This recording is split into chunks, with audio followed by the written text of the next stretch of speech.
going on, guys? Hope everybody's doing well and having a great day. Looking at the wildfire situation from space over here at the GOES 16. Got the Hermit's Peak, Calf Canyon, and Cerro Pelado wildfires burning in northern New Mexico. You can see the very large, obvious burn scar, and the fires are active right now as I do this video. You can see the smoke very well over here at zoom.earth and the large burn scars that are associated with these large wildfires. And this area is under a red flag warning right now as I do this video. Also have received some photos from that area of the wildfire situation. We're going to come back and take a closer look at those here in a moment. But first, over here at the website, I'd like to wish a happy Earth Day to Christopher Maybrier, Emmy Moon, Carlos Skywatcher, whose birthdays were yesterday, Jason P., and Susan O'Day. Today is your Earth Day. Hope you guys had a great day. Looking at the Schumann resonance over here at the website, quieting down some, considering the last 72 hours has been very active. Looking at the GOES X-ray flux, it too is quieting down some. No major flares in the last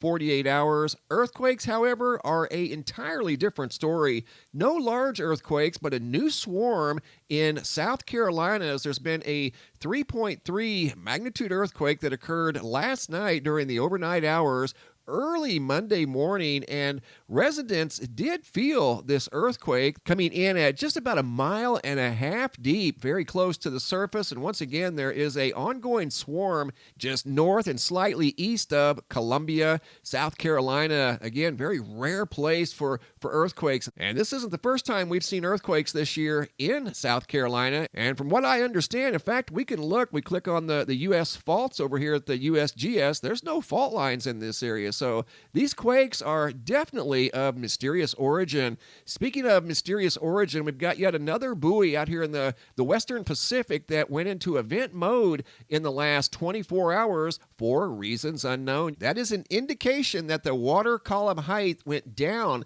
albeit small, but nevertheless it went down very quickly on the 9th for a very short period of time. You can see a big slow curve in the data over here at this buoy that once again is out in the Western Pacific. And as far as I know, there's been no large earthquakes in this immediate area that would cause this buoy to go into event mode. And as far as I know, there were no large earthquakes in the immediate area of this buoy. There was a 6.3 earlier today down in this region near Papua New Guinea, but if that would have tripped any buoys, it would have been these here in the immediate area, not this one way up here. So once again, another mysterious buoy in event mode for unknown reasons. Coming back here to northern New Mexico, I've got some photos that were sent in today by Deborah of these wildfires up close, and you can see these things are raging out of control. These photos are from May 8th, sent in by Deborah S. from New Mexico, and you can see the fires here at this location. I'm not exactly sure of the location. I believe these photos are from the Hermit's Peak and Calf Canyon areas, the ones that we just saw from space via the GOES 16 satellite. Smoke is very intense. It's created a large burn scar that, again, like the smoke, is visible from space. This area is under a red flag warning. You can see the smoke is almost horizontally going across the screen. Every once in a while, you'll see wildfires on here, and the smoke will be rising in an upward direction, implying that there's not a whole lot of wind. These things here are definitely being pushed along by the high winds in that area that once again is under a red flag warning until 9 p.m. tonight. Coming up this weekend, there's going to be a total lunar eclipse May 15th into the early morning hours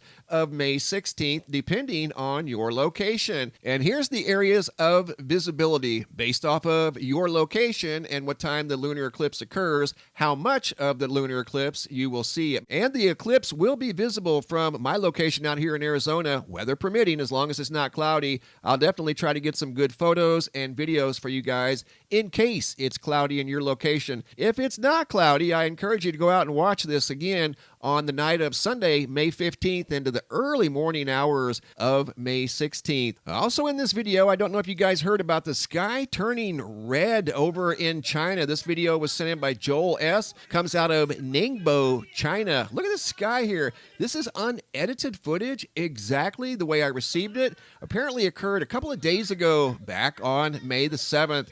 Not sure the details of this video footage. It looks like to me the sky was fairly dark, almost like it occurred maybe maybe at evening time or sometime during the nighttime hours. I'm not really sure, but I do know the sky was bright red, almost a dark orange. Again, I didn't do anything as far as editing goes to this video. That's exactly the way Joel shared it with me, and I'm passing it along to you guys. Sky was a very unusual dark orange or bright red, once again from Ningbo, China. Also received another close-up video, this one by Nick H at 5:51 a.m. from Florida. Back on the 6th, there was a rocket launch off the southeastern coast, and he was quite taken back by what he saw in the sky. It looked like a big old white dragon up in the sky in the early morning hours before sunrise. Kind of makes you wonder how it gets configured like that when it's a rocket launch. You think it would be more in a vertical direction instead of kind of all over the sky horizontally. I've actually seen this. This is a SpaceX rocket launch, and it does go horizontally across the sky. Nick was one of many people that happened to see that sky spectacle in the early morning hours of May the 6th. Also in this video, I've got a brand new picture slideshow, new sky phenomena photos sent in from all around the world. First photo by Alexander out of Mesa of a horizontal rainbow in the sky. You can see very low on the horizon. Every once in a while those show up. Joseph M. out of San Antonio, Texas, very low to the ground.